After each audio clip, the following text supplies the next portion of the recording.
खुलुमबाय आं एलिसा बर' फैबाय थानाय बैसाग दाननि 25 खालार एबा 8 मेआव बरपेटा रोड बर' हारिमु आफादनि बानजायनायाव खुंजानो लानाय खुंगा 20थि रंजालि बैसागु फोरबो फालिथायनि हारिमु मोनाबिलि आयदायाव आं मेथाइ खननो थांगासिनो दं।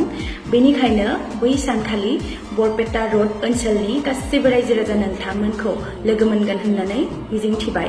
खुलुमबाय आं एलिसा बर' फैबाय थानाय बैसाग दाननि 25 खालार एबा 8 मेआव बरपेटा रोड बर' हारिमु आफादनि बानजायनायाव खुंजानो लानाय खुंगा 20थि रंजालि बैसागु फोरबो फालिथायनि हारिमु मोनाबिलि आयदायाव आं मेथाइ खननो थांगासिनो दं।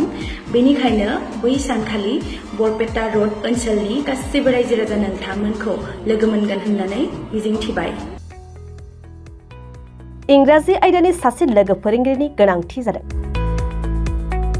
चिरां जिल्लानि बेंटलाव थानाय मोनसिन 14 इंलिश स्कुल बाथौ मिशनाव एसिस्टेंट इंलिश टीचारनि गोनांथि जादों।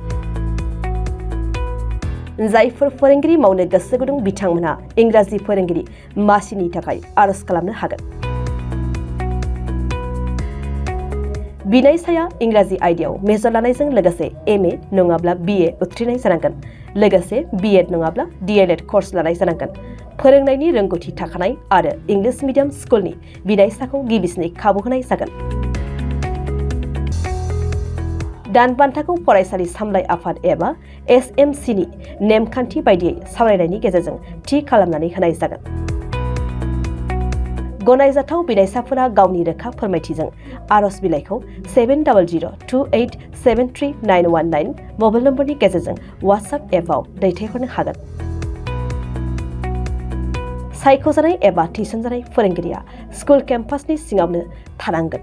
बांसिन रोखायै मिथिनो थाखाय बाथौ मिशन कमिटिनि नेहाथारिजों 9101545633 मबाइल नम्बराव फोनांजाब खालामनो हागोन।